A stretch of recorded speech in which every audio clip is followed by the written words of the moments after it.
It's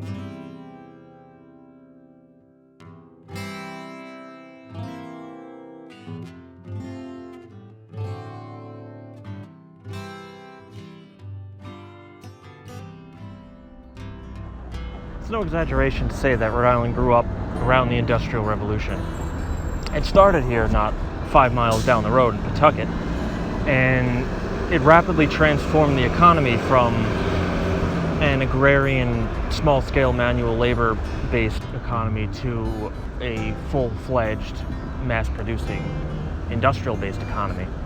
And even though it's not exactly known for it, Rhode Island is the place that a lot of these American firsts occurred that are now sort of taken for granted as just part of the American identity. Founded in the 1630s by Roger Williams after he got booted out of the Massachusetts colony for clashes with the local government about religious freedoms and the confiscation of native lands. In conception, Rhode Island was based on those tenets of religious freedom and personal liberties that we really just take for granted today. And in 1652, a guy named John Smith, not the Pocahontas John Smith, but the third president of the Rhode Island colony, he enacted a law that would be the first law to restrict slavery in the United States, and it stated that nobody could remain in bondage, whether forced or voluntary, for a period exceeding 10 years, except in the event that they entered bondage before their 14th birthday, in which case they would be emancipated upon their 24th birthday. And what's most impressive to me about this legislation is that it included not just white people, but also black people. And then in 1679, it was extended further to include Native Americans. Now, it's not that hard to argue that this isn't exactly the most widely upheld legislation in the history of mankind, but this is 17th century New England. This is 100 years before the American Revolution. And just north in Massachusetts, we have people being burned alive for religious differences and loose accusations made by preteen children. So the fact that the seeds of abolition are already being sown in Rhode Island is sort of really nothing short of fantastically progressive. Moving forward to around the time of the Revolution, Rhode Islanders burned the Gaspee, which you can learn a bit more about in my last video, and that really kicked off the chain of events leading to the Boston Tea Party and to the American Revolution itself. We were the first to declare independence from Britain, May 4th, 1776, so that's 2 full months before the rest of the colonies. And upon drafting the Constitution, Rhode Island was the last to ratify, holding out for more religious protections.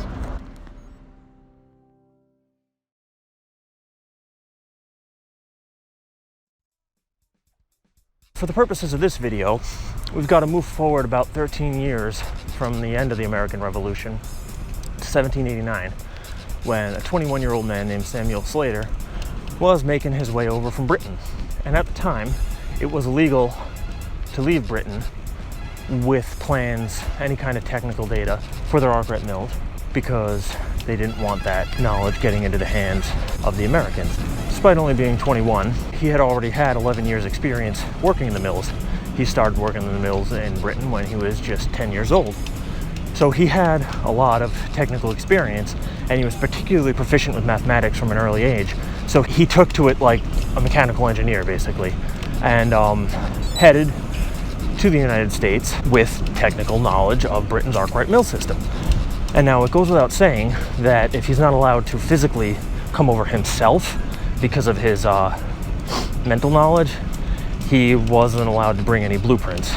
So what he came over with was mental knowledge. He felt that he had enough expertise, hands-on and technical experience with the inner workings and construction of the mills to where he'd be able to come over here and replicate them.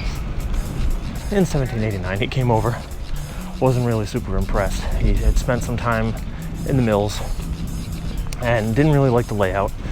Thought that they were too far away from any major water source to be able to derive any significant power from a river and replicate anything like what output, what production quality and quantity was seen over in Britain in their mills. So he decided it would be easier to start from scratch and build up a new mill. So he met with a guy named Moses Brown, who with his business partner William Almy had been trying unsuccessfully for quite some time to build an arkwright mill or something very like it. So with Slater's guarantee that he would be able to be successful in constructing an arkwright mill, they decided to go ahead and they drew up some plans, picked a spot, and hired some local builders and artisans. And in about 1789, 1790, they began construction on what would become Slater Mill.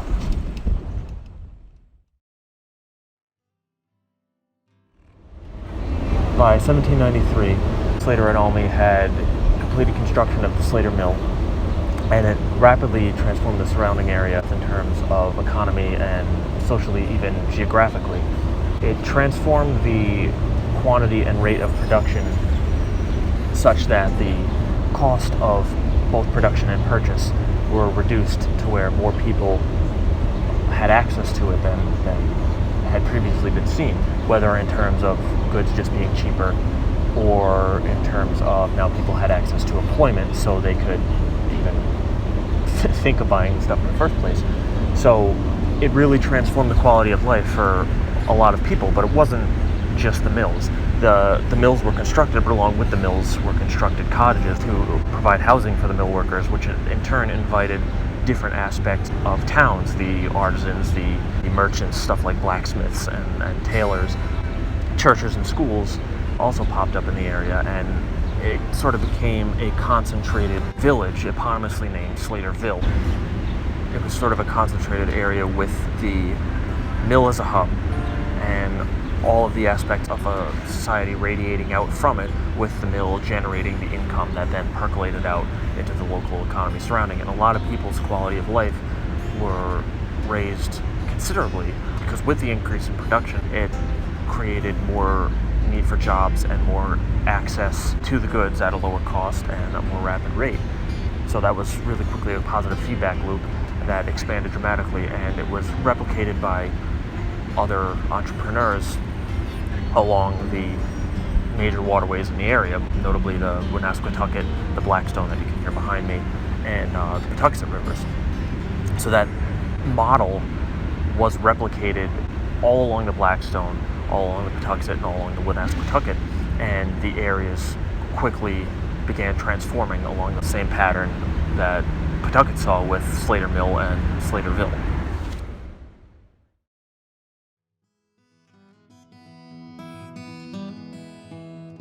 Of those entrepreneurs who were responsible for the construction of the mills in the early years of the Industrial Revolution, the Spragues are easily the most successful. William Sprague was already a wealthy industrialist, and he owned a small grist mill on the Pawcasset River in Cranston. And seeing the success up at Slater Mill, he decided to convert his grist mill over to a water-powered cotton textile mill. So he did this, and it began production in 1807. And it was so successful that the Sprague name, the Sprague brand, was more or less responsible, almost single-handedly, for the propelling of Rhode Island from just a textile economy to a textile empire. They had a lot of mills all throughout the area, and they were fantastically wealthy. And the Sprague Print Works, as the mill was called, it's Cranston Print Works today. It's actually the only mill in continuous production from the Industrial Revolution, at least in this area. I don't know about beyond this area, but 1807 is one of the earliest anyway. And the Sprague Print Works went on to pioneer new techniques in textile dyeing, bleaching, and what's called calico printing. So really successful and really propellant for the textile economy. But as successful and wealthy as the mill owners were, things were a little bit different for the workers in the mill, and the structure of labor wasn't really anything like what you and I would recognize today, having benefited from literal centuries of the labor movement in the United States. There was no 8-hour work day. There was no 40-hour work week. There was no overtime. Well, no overtime laws. There was no 5-day work week. There was no 2-day weekend. No minimum wage. There were no child labor laws either. And actually, young children, and I mean preteen to early teen, made up a disproportionate percentage of the labor force. And that's not a uniquely American thing. That's just kind of the way things went, unfortunately. And Sam Slater himself, as I said, he came over here at 21 with 11 years experience in the mills. So he started working in the mills at age 10. It's a very common thing. And then women began entering the workforce during this time, and the mill owners eagerly hired them because they could pay them a lot less than they paid men. And oftentimes women made less than half of their male counterparts in the mill. So it was very much a paternalistic structure of labor, with the mill owners and superintendents literally calling all the shots. And they could increase the workday without offering any more compensation, not even necessarily overtime. They could increase the work week, they could scale back wages. Really, what they said went, and it was viewed as the good of the mill is the good of the worker. And when the mill prospered, so did the worker. And honestly, that was pretty much accepted across the board. It almost sounds counterintuitive, and it's not to say that there were no complaints or grievances or anything. Strikes and unionization, at least small-scale unions, are as old as the Industrial Revolution itself. So it's not that there were no issues, it's not that people weren't feeling mistreated from early on, because they did, and oftentimes they were. But given the rapidity of industrialization and the rate at which people's lives improved, and that women were now entering the workforce, which is a catalytic moment in the women's rights movement, not only in the United States, but worldwide. Given all those things, and despite the drawbacks and shortcomings, it was very much a net positive effect, positive impact on everybody involved. And within the first half of the 19th century, railroads had already begun being constructed to connect the mills and the villages, and thus they facilitated mass transit of raw materials and finished products, and thereafter into New York, and by the 1860s, far beyond.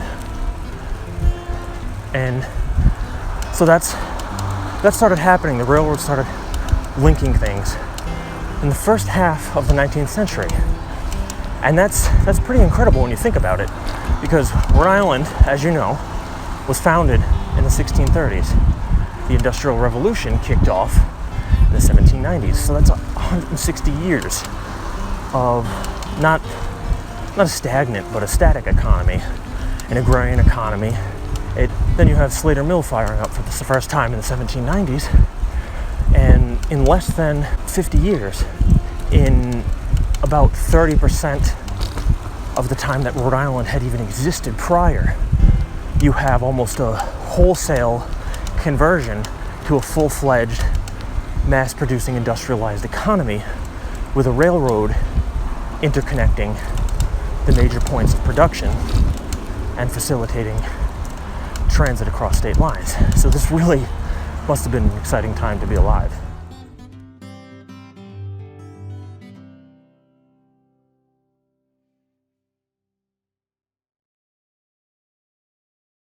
In 1851, a guy named Robert Knight founded the BB&R Knight Company, which was a textile manufacturer based right here in the Pontiac Mills in Warwick, Rhode Island. And what the Pontiac Mills and what BB&R Knight were originally known for was manufacturing textiles under the Fruit of the Loom label. And you might be one of those people that, despite living in America, you have no idea that Rhode Island is even a thing. But I guarantee you any of those people have heard of Fruit of the Loom. It's a big name in textiles even today. It was founded right here and headquartered right here in the Pontiac Mills. Now, 10 years later, with the onset of the Civil War in 1861, Knight, as well as several other textile firms throughout Rhode Island, were responsible for the manufacture of the Union war uniforms. Now, it wasn't only the uniforms. Knight made a lot of the uniforms here at Pontiac Mills. Other firms manufactured the tents and bags and packs and blankets and other textiles that were necessary for the Union effort. But Rhode Island had long since diversified from a strictly textile economy, and the textiles were produced in the mills and then converted over and made into garments, into the uniforms, using sewing machines that were manufactured at Brown & Sharp, which was another Rhode Island firm. Providence Tool Company manufactured sabers and bayonets, also in Rhode Island. Builders Foundry manufactured cannons for Union warships. Providence Steam Engine made 2 engines for Union war sloops. Burnside Rifle Company made rifle parts. And then companies like Congdon and Carpenter made sort of the iron bars and rods and iron hoops and horseshoes and sort of that other miscellaneous hardware that you might not think much about, but is nevertheless very critical to a 19th century war effort.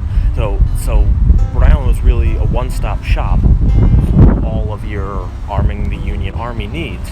And given the rotating cast of generals at the helm of the Union Army, none of whom seemed to be able to rival Robert E. Lee, something like a very concentrated resource that the Union had in Rhode Island that could manufacture everything more or less that the Army needed, located right on a major railway, it was indispensable to the Union effort. And as such, Rhode Island kind of played an understated but critical role in the Union victory during the Civil War. So in the years after the Civil War, it was a period called the Reconstruction era, and it was sort of a period of reunification and healing. And the South was in need of an economy based on something that wasn't slave labor.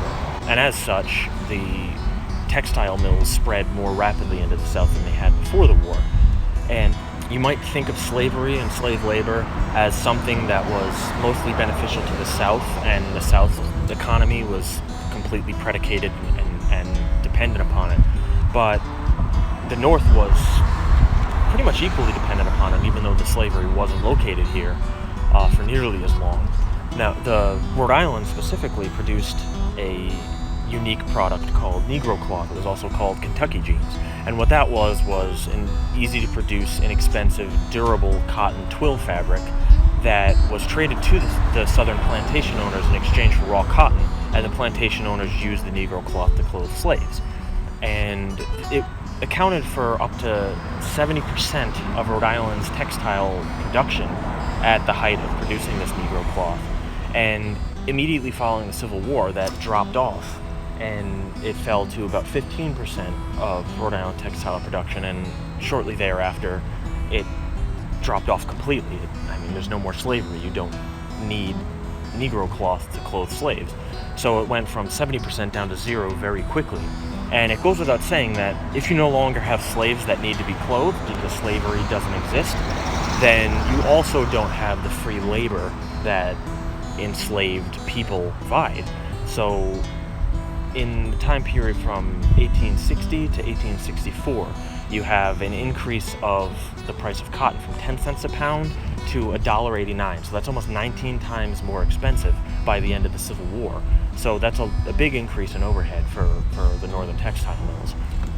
Also around the time of the Civil War, you have petroleum discovered in Pennsylvania, which quickly started displacing the whaling industry in New Bedford, which produced whale oil, which prior to petroleum's discovery in Pennsylvania, it was the primary lighting fuel source in the world, and New Bedford was called the city that lit the world, and it was one of the richest cities in the world at the time.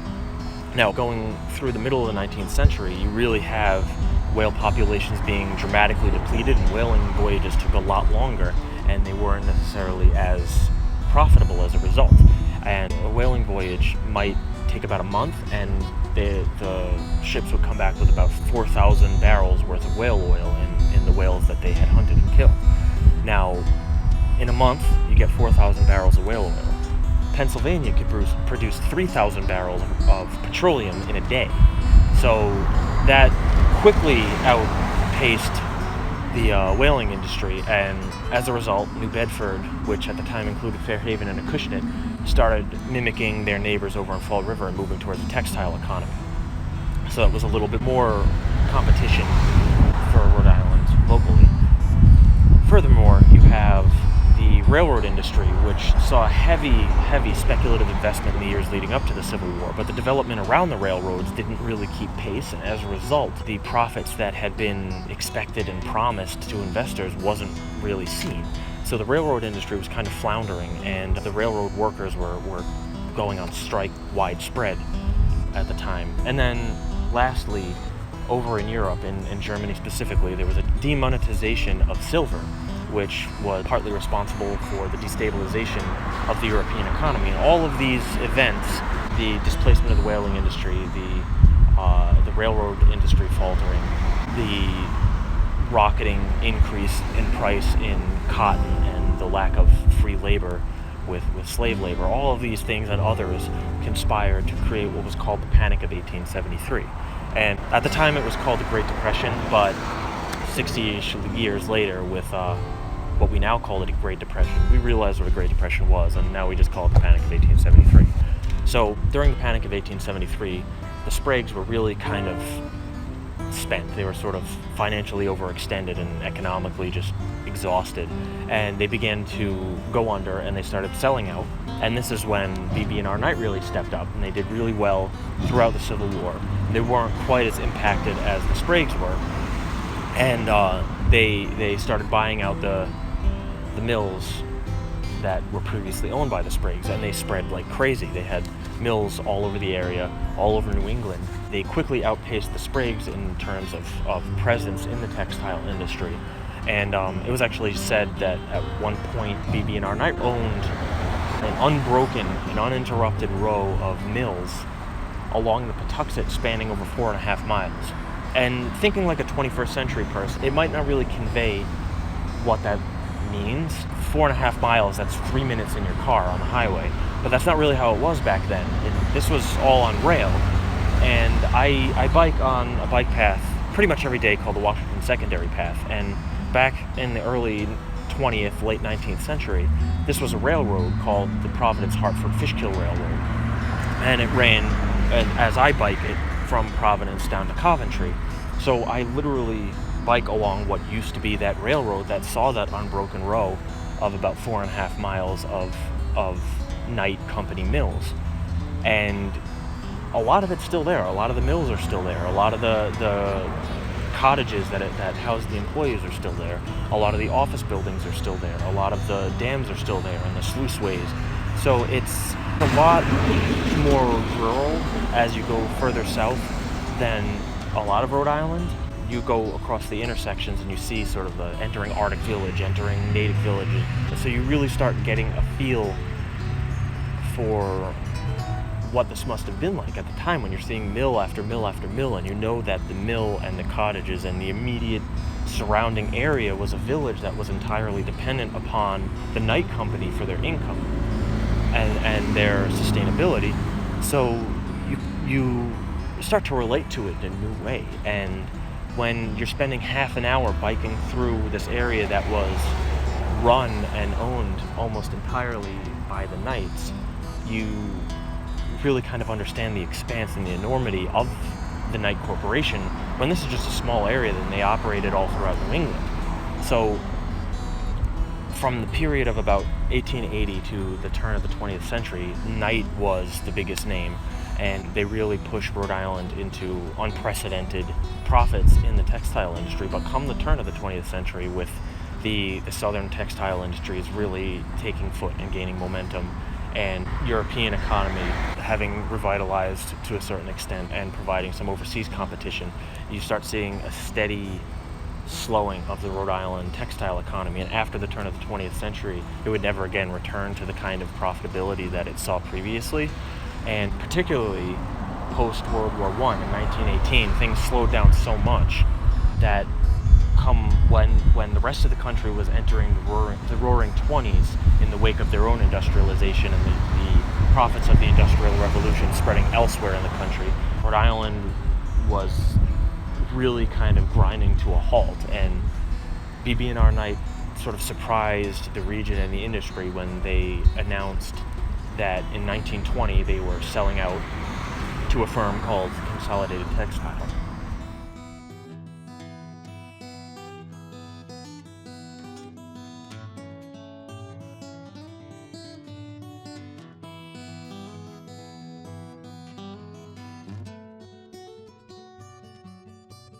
So, by the time Consolidated Textile had taken over possession of the now formerly BB&R Night Company mills,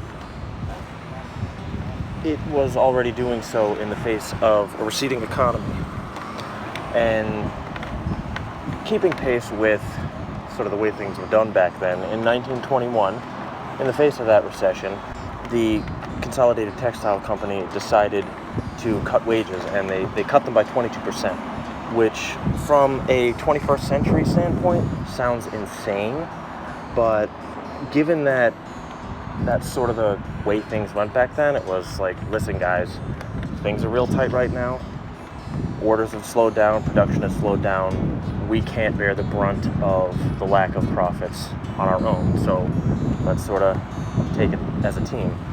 And I wouldn't say that the workers were happy about it, but given the circumstances, it was acceptable. Now, about a year later, in January 1922, that all kind of changed when it was announced that not only would there be another 20% of pay cuts, but that Consolidated Textile would be ending the company policy of providing housing for employees, and they announced that they'd be starting to sell off the cottages. So this is a recession. For the better part of a year, you're living with a 20% reduction in wages despite working 54-hour weeks. And now it turns out that that 20% pay cut is going up to a 40% pay cut, and your boss is selling your house. So that was really kind of the last straw for a lot of people. And on January 21st, 1922, workers in River Point, which is where I am right now, at the Royal Mill, which you can see sort of behind me and further off to the left, and the Cotton Shed, which is sort of directly behind me, and the Valley Queen Mill, which it's obscured behind the Cotton Shed. Those three mills walked off their machines and they went on strike. And they marched right over to the Pontiac Mill with the intention of getting the mill workers there to strike with them. And they were met by the police, who, although the police stopped them from getting into the yard of the mills, the message still got across. It's not like the mill workers didn't know what was going on. When a few hundred people show up at your workplace and are confronted by the police, you don't have to talk to them directly to find out what happened. And even though they were turned away by the police, the message was heard, point got across, and the workers at the Pontiac Mills followed suit and joined the strike. Next, they went on over to the Natick Mill, which at the time was one of the largest mill complexes in the world. And now, one of the strikers ended up being arrested during this, and the riots continued until the worker was released. And the Natick Mill did join the strike.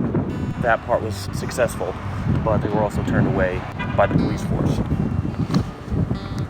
The strike started to spread around the Patuxent River Valley, and the workers put together what was called flying squadrons, which were groups of mill workers, striking mill workers, that went from mill to mill to sort of talk about why they were striking, what they were striking for, and try and encourage the workers at the different mills to join in the strike.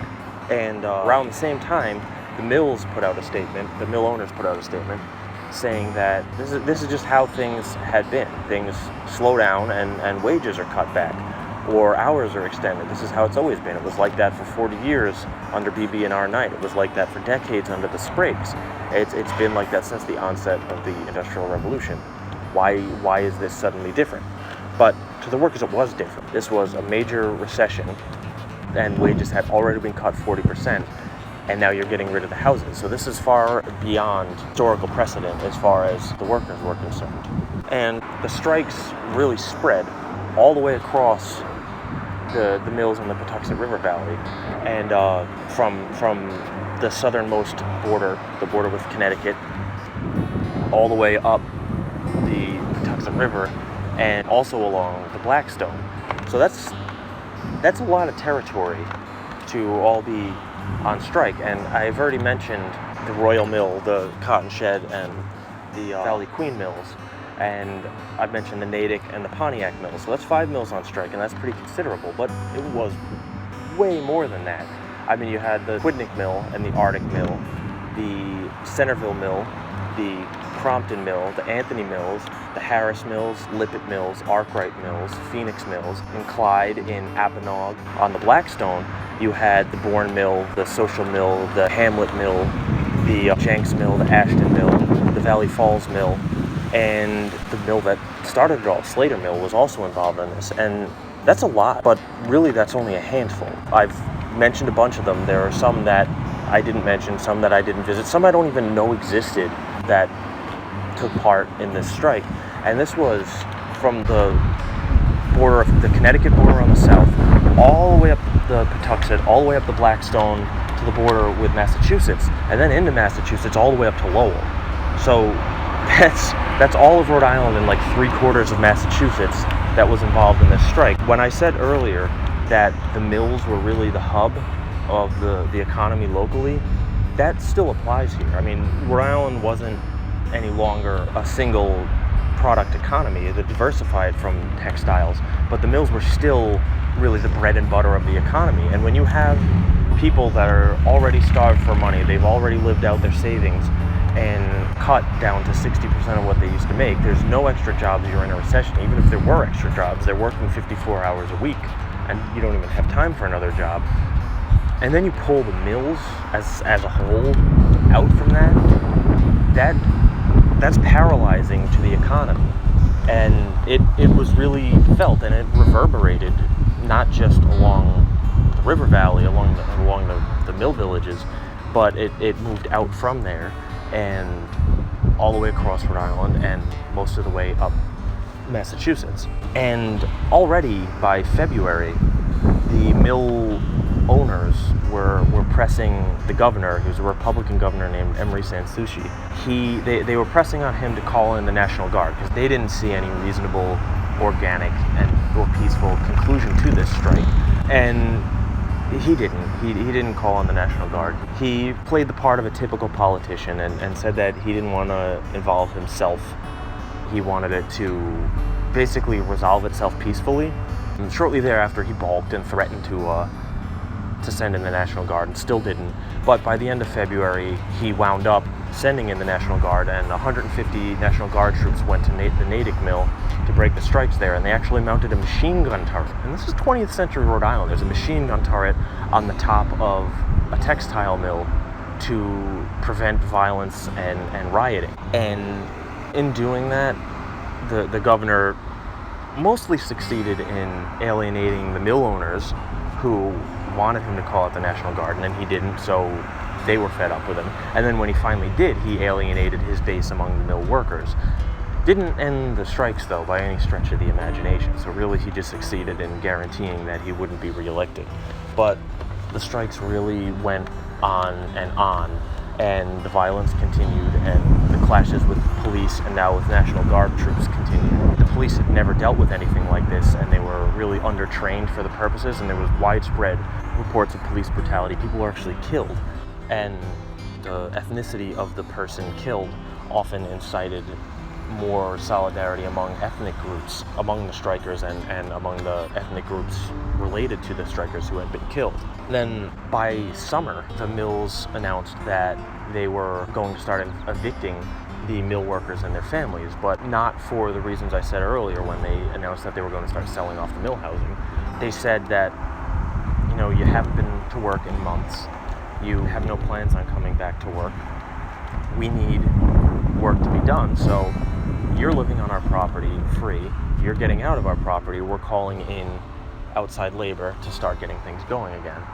So this tactic didn't really work either, and mill workers started setting up guards to prevent the mills from resuming operation, and they would things like attack trucks or deliveries moving between the mills and prevent the mills from starting up again at all. And it wasn't until September of 1922 that the mill owners started becoming willing to negotiate.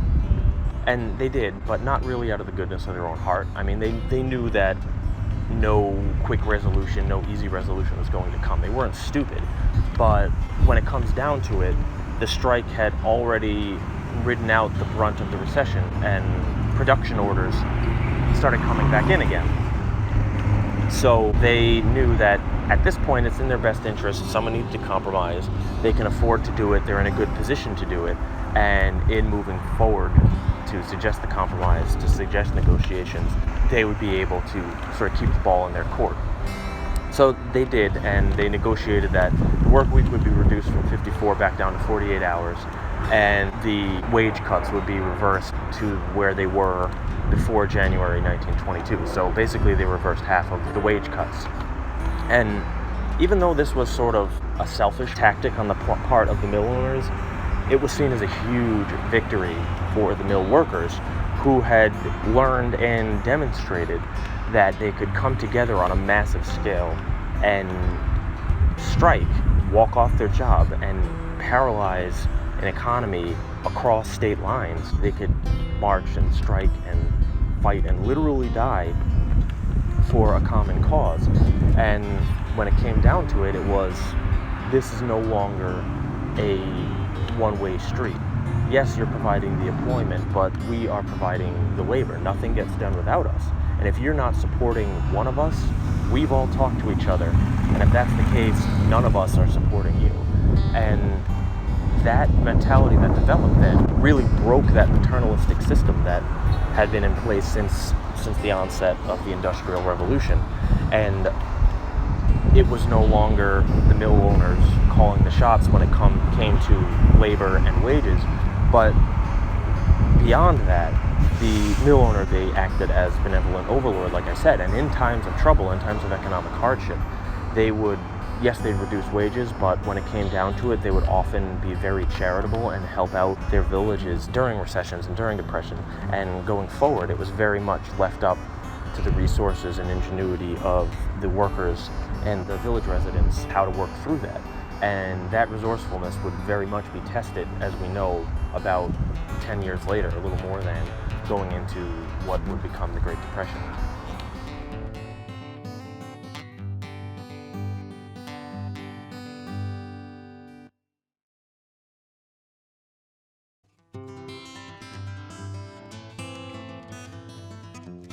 Right now I'm in Summit, Rhode Island, at what was once the second southernmost stop on the Providence-Hartford-Fishkill Railroad before it crossed over into Connecticut.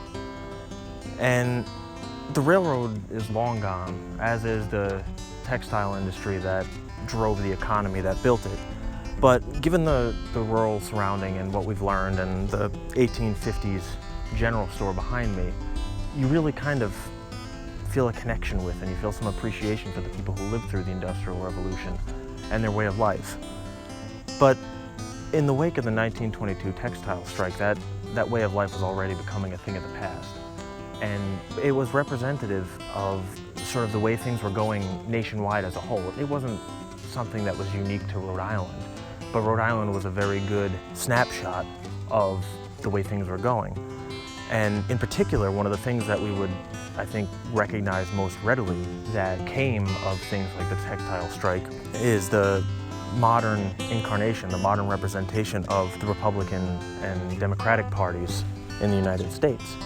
And back at the start of the Industrial Revolution, the wealthy business owners who, let's face it, I mean, this is a time of slavery we're talking about. They weren't exactly ethnically diverse, but there were wealthy business owners who sort of appealed to the government using their wealth and their either political involvement or political connection to sort of intervene and make things go a bit more smoothly, to expand their industry, and things like that railroad speculation that I mentioned were part of that. And there's nothing wrong with that. No government in the world wouldn't jump at that kind of opportunity.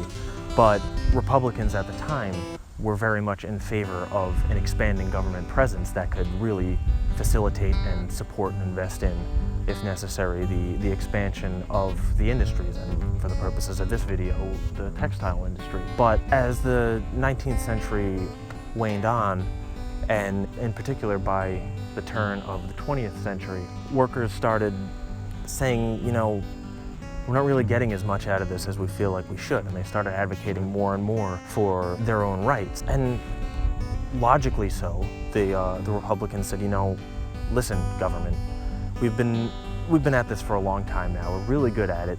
No one's really complained about anything until relatively recently. Why don't you just back off and let us do what we're doing? If it ain't broke, don't fix it, and we'll let you know if we need you. And that's really an oversimplification, but that's more or less the way it was going, and was transitioning into that wealthy business owner conservative mindset that wanted a smaller government with less ways of interfering with the way that they were doing business. And historical precedent seemed to suggest that that wasn't necessarily a bad thing. And that's perfectly encapsulated and represented by the mill owners pressing Governor Sanssouci to call in the National Guard on their behalf and intervene to quell the riots at the Natick Mill. And it's also perfectly represented by the governor doing so. And on the flip side, you have the mill workers who are feeling increasingly frustrated with the sort of totalitarian authority that the mill owners had in their way of life. And in the wake of something like Sanssouci calling in the National Guard to stop them from what they felt was asserting their rights and fighting for their rights, they felt very disenfranchised by and overlooked by the Republican parties. It was at this point that they started looking toward the Democratic Party and being like, hey, can you guys do anything about this? We really want to start advocating for our rights. And these were lower class, working class, often very poor workers from immigrant families. They were very ethnically diverse, and as a result, they kind of had to be progressive in order to just coexist with one another. And that sort of started shaping the Democratic Party in being the party that represents the working class, ethnically diverse, progressive individuals and would intervene on the behalf of workers. So you have that right there, the modern sort of wealthy conservative business owner who wants small government, and the working class progressive blue-collar person who wants government to be able to step in and impose regulations on businesses that they feel are infringing upon their personal rights. And in particular, going through the Great Depression, this really started to take shape with Franklin Roosevelt legislating the New Deal, which greatly strengthened the trade unions, and the enaction of the social welfare programs that really took care of the lowest rung on the ladder of people who were unemployed, which was a widespread thing, obviously, during the Great Depression. But as far as we're concerned, by this point in time, the mills were already becoming part of a bygone era. By the 1940s, the railroad had gone bankrupt and fallen into disrepair. In 1941, a fire broke out at the Natick Mill, which burned down a large part of the complex. And I actually spoke to the guy who owns the property nowadays, and he didn't really know a lot of the specifics about the Industrial Revolution history of the site or anything like the riots or the machine gun. But he did remember back almost 60 years ago when he was a kid, his dad buying the property, and some of the foundations still stood. They were all bulldozed and leveled and filled in for the auto salvage business that's there now. But it's just really cool to have that sort of, that connection to that past there, even if he wasn't completely aware of it. In 1992, a fire broke out in the western end of the Crompton Mill complex, and it pretty much completely devastated that side of the mills. The east side is still in great shape and is actually protected for its historical value, but the western end, what's left of it, there's been no archaeological surveys or no historical surveys whatsoever in order to assess what's left and what historical value that still has. And I kind of think that's a shame. In 2005, the Phoenix Mill caught fire, and I remember this one personally because I had a band that practiced in the area. And I remember one day heading to band practice, and where the mill just was a couple days ago, it was all blocked off. It had police tape going around it, and some of it was still either smoking or steaming. And it was really just a burnt out hulk, really, of what used to be this big, imposing brick mill structure that was now just these crumbling walls and the remnants of this sad-looking chimney that was shortly thereafter destroyed because of the structural integrity. Most of the mills, however, they're still standing. A lot of them are still in operation, not necessarily continuously from the Industrial Revolution, but a lot of industries moved in when the textile industry kind of went by the wayside and moved out. Some of them have things like smaller scale businesses or flea markets. I know one up in Pawtucket is actually an outlet shop. The Slater Mill itself is actually now a really cool museum to the Industrial Revolution, and it's kept pretty authentic, and if you're ever in the Pawtucket area, I definitely suggest checking that out.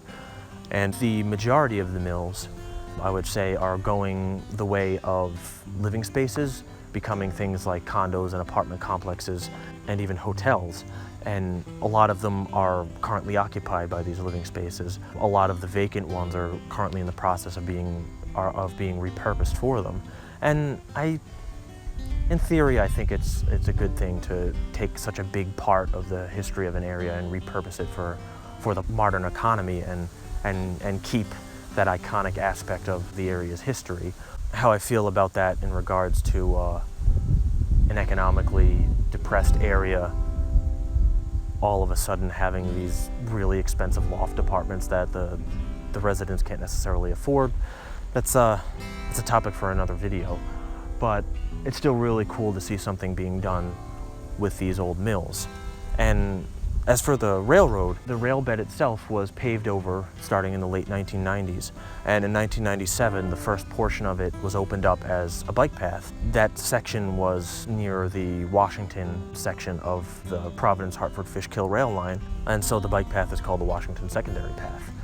And it currently spans from almost the Coventry border of Connecticut. It's being expanded further, but there's still some ways to go, and goes all the way up to the Cranston border of Providence. And it's a small segment of this overarching project called the East Coast Greenway, which is a network that's being built that will stretch all the way from Maine all the way down to Florida. And it's going to consist of rail trails like this one and different bike paths and different on-road segments and bike lanes that will all interconnect to have sort of an unbroken bicycling route that spans the entire eastern seaboard of the United States. The Rhode Island portion is 19 miles long, and it stretches from southern Coventry up to the Cranston border of Providence, like I mentioned. And on it, you'll see a lot of sort of relics of the path of this industrial history. For example, the store right behind me was built in the 1850s, and it was a store that was right near the rail depot. And you'll also pass over the very same steel trestle bridges that the train passed over going in between the mill villages. You'll come up to intersections that used to be railroad stops and crossings, and you'll see stretches of the railing along the side of the path. You'll see things like crossover control, see passenger platforms. And if you go far enough into River Point, you'll see the New Haven caboose, which it's this cool restored rail car that's sort of a little tourist attraction off the side of the bike path, and it used to be a caboose that was in service along this path when it was still a railroad. You'll see the telegraph poles dotting pretty much all along the length of the bike path. If you really keep your eyes open, you'll notice little bits of foundation, especially going through Warwick. You'll see little parts of foundation. I have no idea what the buildings used to be, but I do know that invariably they were part of either the railroad or the mill villages that surrounded it. And of course, you'll see the mills. Oftentimes you'll see them sort of coming up in the distance. You'll see the smokestack popping up through the trees, and it'll disappear into the trees as you get closer and the trees obscure it. And then as you pass through the trees, as they clear away, all of a sudden there's this sprawling mill complex. And it's really cool to see, and you really start feeling like you're traveling through a museum. And even though it's not a museum, that's not that far from accurate. And it's not just a museum of the Industrial Revolution either. As you pass through Anthony Village, you'll pass by the Nathaniel Green Homestead. And what that is an 18th century homestead that was built by a man named Nathaniel Greene when he was just 27 years old. And it expanded to become a farm and ironworks forge that encompassed 800 acres in that area. So it was a huge swath of the area, and it crossed over what would become the railroad and what is now the bike path, and onto some of the grounds where the mill now stands. And it's important not just because of its snapshot of life in the 18th century. Nathaniel Greene was a Revolutionary War hero. He was a major general, he was considered a tactical genius, and he was good friends with and second in command to George Washington himself during the American Revolution. Looking at it as a museum, it's not just a museum of industrialization, it's literally a museum of the entire history of the United States as a country, spanning from the end of the colonial era and through the American Revolution into the Industrial Revolution and through to secession and the Civil War and the Emancipation and the turn of the 20th century and the rise of the automobile and the First World War and the women's suffrage movement and the passing of the 19th Amendment that granted women the right to vote, into the Great Depression and World War II.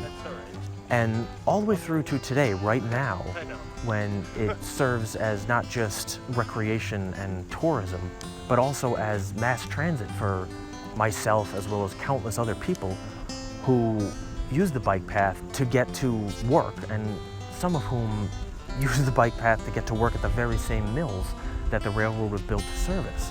So here we are almost 200 years after the fact, and the Hartford-Providence-Fishkill line is still being used as a major transit artery. So as you're traveling along, and it doesn't have to be here, wherever you are and whatever it is you're up to, just take a minute to stop and appreciate where you are and learn something about the history and the past of that place, because it doesn't have to be a sought-after travel destination. Everywhere, I can pretty much guarantee you that everywhere has just as deep and rich and complex of a history as anywhere else, and that has aspects that manifest themselves in culture today in ways you would never expect. And all you have to do to find out about it is just go out there and look.